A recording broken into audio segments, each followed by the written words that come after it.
Eh bien, Gilles et Nurgle, vous êtes vraiment des salauds, parce qu'ici à la Zone Geek, c'est moi qui me coltine tout le temps les tâches de merde. Regardez, où est-ce que je me retrouve? À Monaco, au milieu de la mer, avec des gens qui roulent avec des voitures qui coûtent plus cher que mon appartement. C'est vraiment dégueulasse. Pendant ce temps, eux, ils sont où? Ils sont où, hein? Ils s'amusent. C'est pas un loup là-bas? C'est beaucoup trop gros pour être un loup.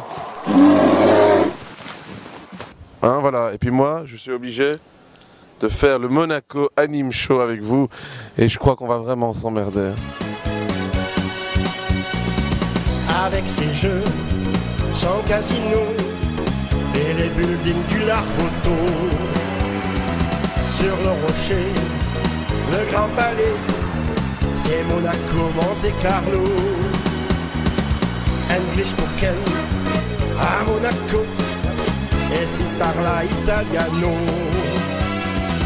Yaman Street Dutch, Cocorico, c'est Monaco. À Monaco, il y a tellement d'argent que les gens se permettent d'engager Jean Benguigui pour faire le nettoyage. Si ça, c'est pas beau. Bah.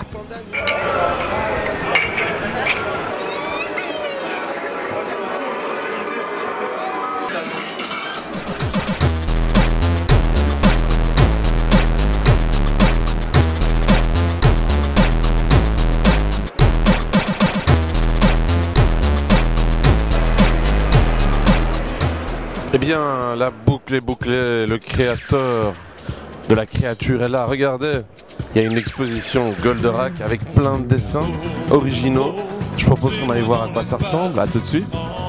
La terre et Vénus, le ciel garde encore la trace du prince Actarus. Il rêvait de notre terre, la planète bleue.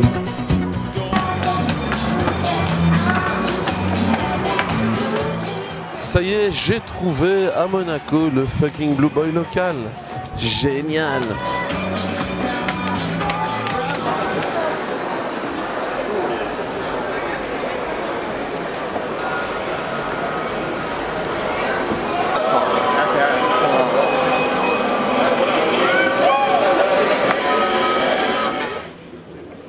Dans ma quête spirituelle, loin de ce monde plein d'argent, j'ai décidé de me tourner vers plus de méditation. Avec mes amis de Saturday Man qui sont derrière, nous allons nous adonner à un banquet coprophage qui commence dans plus ou moins 10 minutes. Nous sommes ici avec Bolzi qui tente de reprendre le dessus, parce qu'il y a une meute, hein. Il faut savoir qu'il y a beaucoup de loups dans cette antre qui s'appelle Monaco. Alors, Bolzi, entre deux aboiements, est-ce que tu pourrais me dire quelles sont les nouveautés de Saturday Man? Est-ce qu'il va y avoir plus de sexe, plus de ladyboy, plus de shemale, plus de zoophilie de coprophage? Ladyboy, on vient d'en trouver un nouveau là, génial, un top. Il sait dire 2-3 mots en français en plus. Donc, mais on va le doubler de toute façon. Mais, je crois qu'on a Clara Morgan pour la voix. Je parle assez vite, c'est bon comme ça? Vas-y, plus vite encore. Plus vite encore. Et sinon, est-ce que tu n'irais pas te jeter tout nu dans la flotte? Parce que regarde comment tu vas t'enfermer tout un week-end dans un truc où il n'y a pas de soleil et regarde ce qu'il y a devant toi. Ce qui est dommage quand même, c'est une interview avec le soleil dans la tronche parce qu'on a vraiment des regards de hamster comme ça. C'est le but. Tu seras humilié. Tu veux redresser mon soutien-gorge?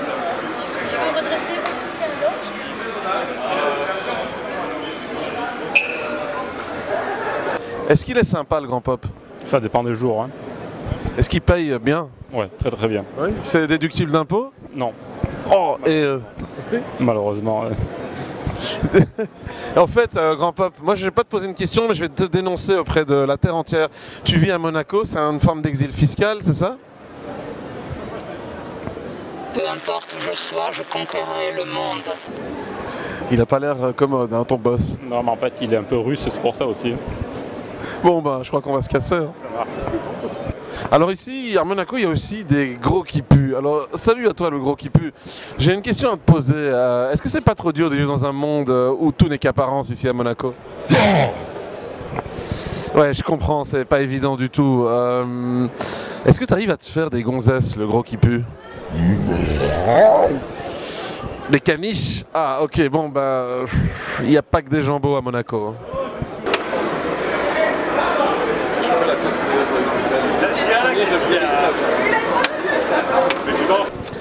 Qui es-tu, jeune demoiselle? Oui, je m'appelle Grace, je viens de Toulon. Oui. Donc je suis cosplayeuse depuis 4 ans. Donc aujourd'hui je cosplay Erza Scarlett, un personnage de Fairy Tail. Bon, c'est un remaniement, donc une création personnelle. Donc on a un mélange entre l'armure des 1000 épées qui a été fait en tapis de sol avec les ailes. Si tu es scout et que tu nous regardes. Donc tout ce qui a été fait ici, ça a pris plus de 400 heures de travail. Parce que la robe a été faite par 3 couturières, que comme vous pouvez le voir, il y a des broderies, il y a des perles, il y a un peu de tout, donc voilà. Et que vous dire de plus? Et moi justement j'ai une question à te poser. Alors ton personnage a des ailes et une robe. Ça veut dire que si ton personnage vole, on voit ce qu'il y a en dessous de la robe. Vous voulez voir?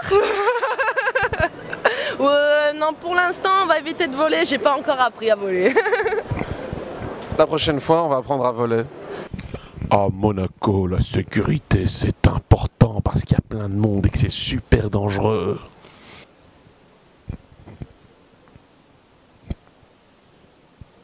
Ici, à la conférence de presse de lancement du Monaco Anime Show, profitez-en, on est dans une cave obscure et il y a plein d'invités surprises.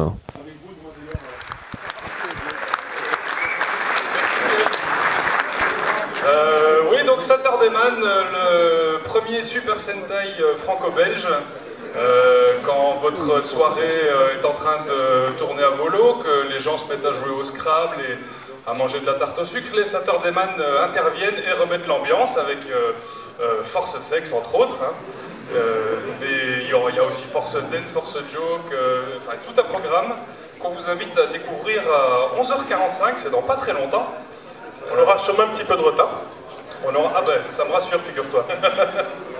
Dans la salle au RIC, donc c'est une série avec Marcus, qui a été intégralement doublé par le casting vocal de Dragon Ball et Nicky Larson, dont Brigitte et Eric qui sont là.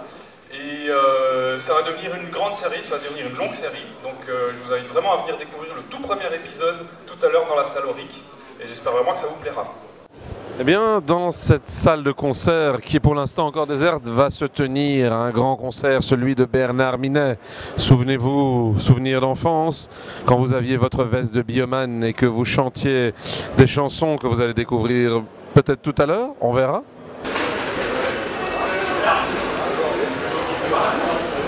attendant que je rappelle qu'il viendra, parce qu'il me dit qu'il n'y a pas assez de...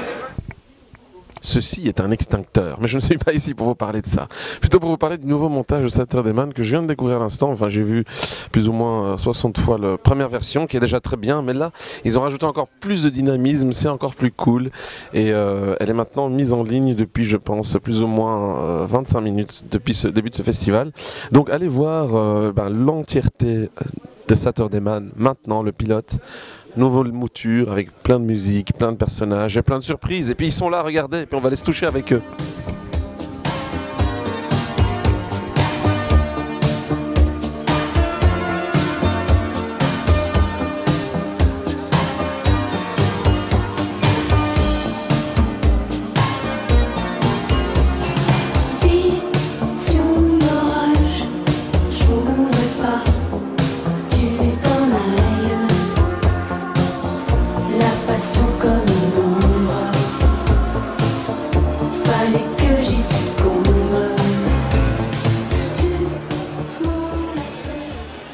Et pour la 500e fois, à mon avis, de l'année, le joueur du grenier signe des autographes. Une file un petit peu de malade. Quand je pense que moi, quand je fais des séances d'autographes, il n'y a pas de file. Enfin, c'est peut-être parce qu'il n'y a personne qui veut un autographe.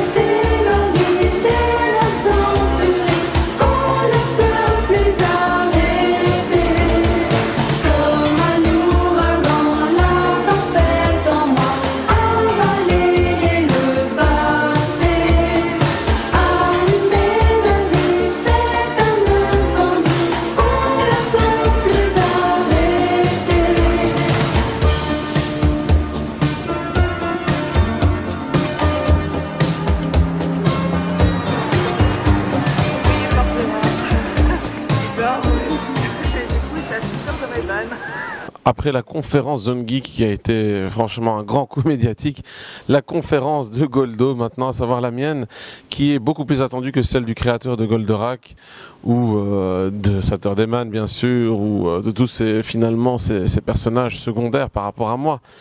Tout le monde est là et je crois qu'on va commencer cette conférence. Une question, quelqu'un? Anyone? Question? Anyone? Question? Ah, là-bas. Ah non. Ah non, vous allez aux toilettes, pardon. Bien, le plus beau des cosplays ici à Monaco Anime Show, évidemment, le cosplay de Milli Vanilli.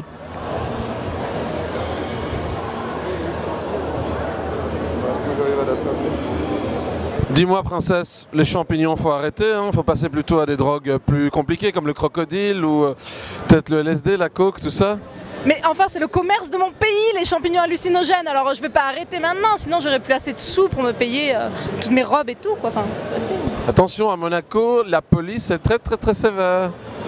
Bah, le royaume champignon, ça fait pas partie de Monaco, enfin c'est pas grave. Eh bien Axel, il fait chaud, on est à Monaco, tu as un bonnet de Noël, mais nous ne sommes pas ici pour parler de ça. Nous sommes plutôt ici pour parler de... Eh oui, un Power Glove, objet très très rare. Une manette de Nintendo de l'époque qui à l'époque fonctionnait un peu moins bien que la Wii et la Wii U, mais au moins ils avaient fait l'effort de faire un truc qui est quand même bien geek. Profitez-en, c'est le Power Glove, vous verrez pas ça tous les jours.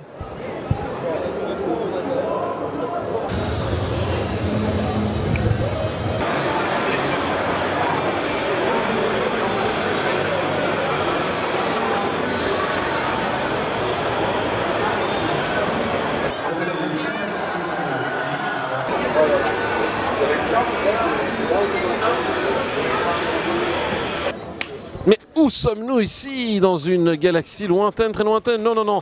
Another Hero. Mais qui est Another Hero finalement? Another Hero, c'est quoi? C'est Romain David qui se bat contre Inferni, un groupe malsain qui veut diriger le monde. Et heureusement, il a deux acolytes avec lui. Fred, qui est aussi son colocataire, qui est joué par moi. Les colocs du monde entier, si vous reconnaissez. Voilà. Nous avons aussi Pascal, qui n'est pas présent ici à Monaco, mais qui est aussi son colocataire et qui va pousser donc Romain David à se battre du mieux qu'il peut, aidé par aussi Sonia Blade, qui est ici présente. Salut Sonia Blade. Il me semble qu'on s'est déjà vu quelque part. Sûrement dans Mortal Kombat, mais je reste incognito ici, donc n'en parlez pas s'il vous plaît. Mortal Kombat le film. Non, je dis Mortal Kombat le film. Grande adaptation, effectivement. Alors bon, on s'était déjà vu quelques fois, on a déjà échangé pas mal de choses, évidemment ça reste purement professionnel entre nous. On a échangé de belles... Voilà, et nous avons échangé de belles choses. Alors cette boîte de cassoulet a une histoire particulière, j'aimerais bien que l'un d'entre vous, que tu m'en parles. Eh bien, cette boîte de cassoulet, c'est la boîte de cassoulet en convention. Elle nous a été offerte par notre magnifique partenaire Terra Ludis, et plus particulièrement Guillaume. Il nous l'a offert à notre première convention et depuis on se la traîne partout comme une relique. Et c'est aussi cette boîte qui a servi à la fameuse deuxième partie du cassouling inventée par nos amis de la Zone Geek, voilà, à qui nous voulions rendre hommage. Merci en tout cas pour l'hommage, ça nous a fait chaud au cœur. Alors il paraît que vous allez diffuser 2 épisodes où vous enlevez vos vêtements. Non, les 2 derniers épisodes de la saison, c'est bien ça? Ah oui, nous allons les diffuser. Les 3, pardon. Nous allons dire justement les 3 derniers épisodes, je vais y arriver. Parce que c'est l'émotion, vous comprenez, de la série lors de la conférence de demain. Lors de la conférence de demain. Bien entendu, ils ne sont même pas passés sur Internet. Ce sera vraiment l'avant-première de l'avant-première de l'avant-première devant des spectateurs ahuris et ébahis. Au moins. Ébahis, au moins ça. Et alors, apparemment, des surprises pour la saison 2. Alors, la saison 2, je pense que oui. C'est moi qui l'écris. Alors, est-ce qu'il y aura plus de sexe, d'alcool, de violence et voilà, des trucs quoi. Tout ce que je sais, premièrement, c'est que Sonya Blade va s'en prendre. Sonya Blade. Il y a plus d'action, quoi. Ah, yes. Je ne te connaissais pas comme ça, Sonya. Surtout, hein. Il y aura des gens nus. Voilà, il y aura des choses nues. Et surtout, il y aura de l'action. Il y aura des zombies. Et il y aura, et je le dis, je peux le dire. Il y aura la zone geek à l'intérieur de la saison 2 d'Another Hero. Voilà. Exclusivité mondiale à Monaco. Je ne serai pas le premier homme à me jeter de la stratosphère, mais le premier homme, à interviewer une bâche en plastique dans laquelle se trouve un personnage que vous connaissez bien. Alors, Saturday Man, ça fait quoi de passer sa vie entouré dans une bâche avec des barrières nadar? Je me sens un peu à plat.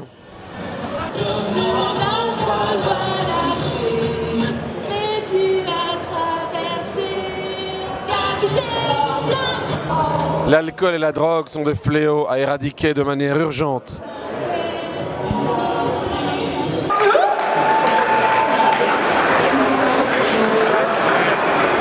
Le monde n'en peut plus d'attendre. Le fameux concert de Bernard Minet, c'est maintenant.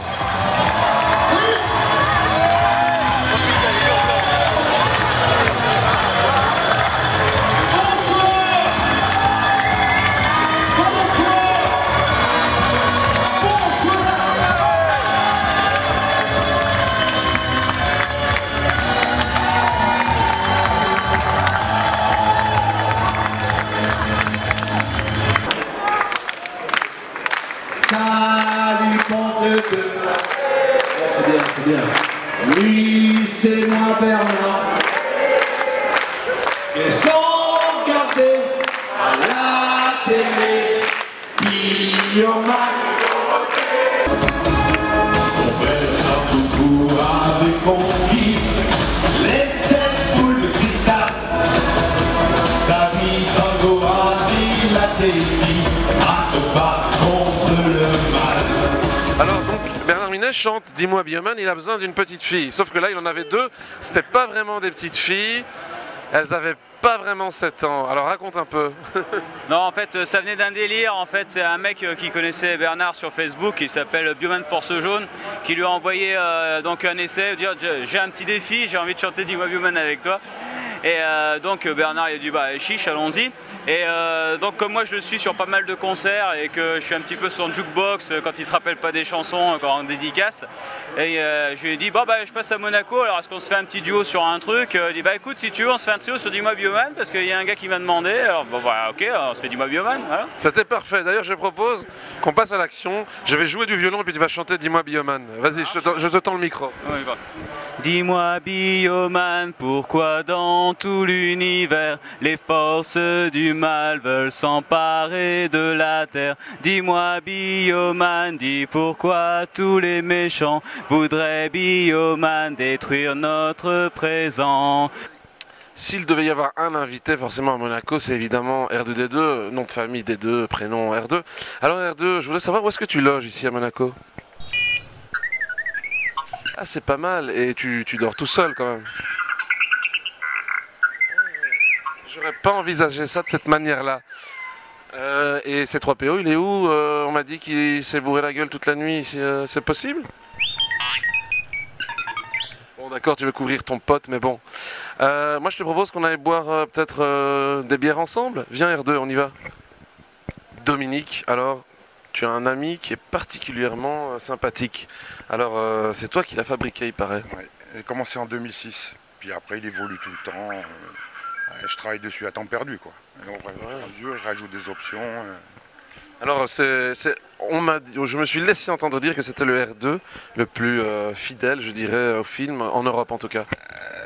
Je sais pas, non, c'est peut-être... Mais je suis pas, on va dire que je suis aux côtes et tout, parce qu'on avait des plans officiels pour le construire. Donc j'ai essayé de rapprocher au maximum les côtes, les options dessus, je veux que celle du film. J'ai un petit code couleur dessus, c'est que épisode 4, la guerre des étoiles le premier, le noir qu'on voit ici, le bleu, la plaque grise derrière. Et je l'ai fait signer à Londres par Kenny Baker, le nain qu'il y avait dedans en 77 à l'époque. Ah, bien sûr, génial. Et il est téléguidé aussi évidemment. Ouais, c'est une... Alors il y a une télécommande quand même particulière à voir. Radio, hein, c'est pas un robot. Personne ne rentre dedans, on vous rassure évidemment. Il est plein. Il est plein. Et alors, est-ce qu'il y aurait éventuellement un C-3PO dans le coin? On a commencé un costume. Mais on ne sait pas si on va continuer, si on sait rien. On ne sait pas. On est plusieurs dessus, le costume. Parce que les R2, non, moi je suis tout seul. Alors là, on est vraiment dans l'essence la plus geek possible. Il y a R2D2 et Dominique qui sont là. Bravo hein, pour l'investissement parce que ça claque quand même. De la science-fiction belge, Saturday-Man, mais il y a aussi de la science-fiction monégasque, Sam.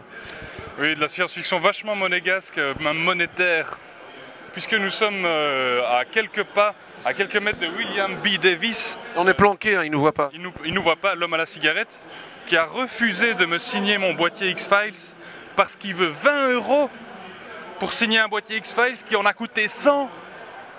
Écoute, comment est-ce qu'on se venge d'un trou du cul? On est très gentil avec lui.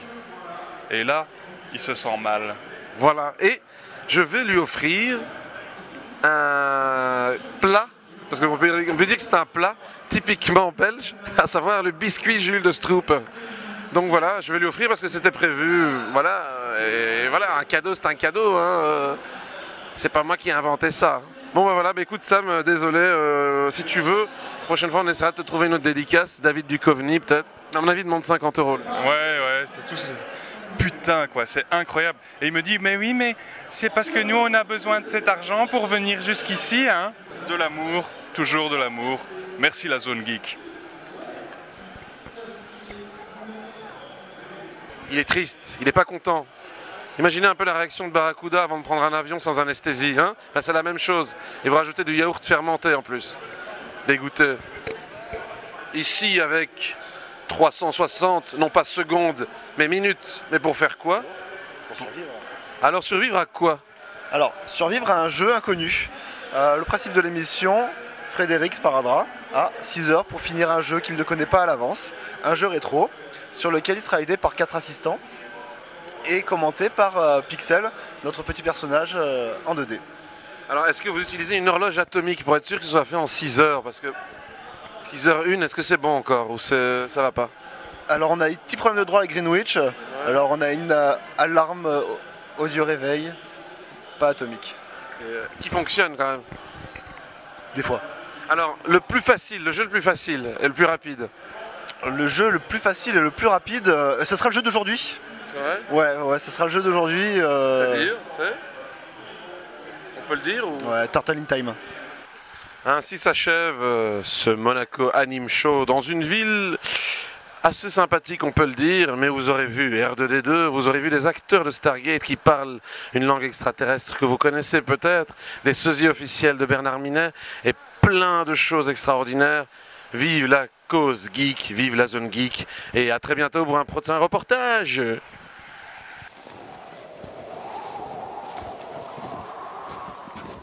Tästä sinä värjötätte? Haluatko vähän? Tuo.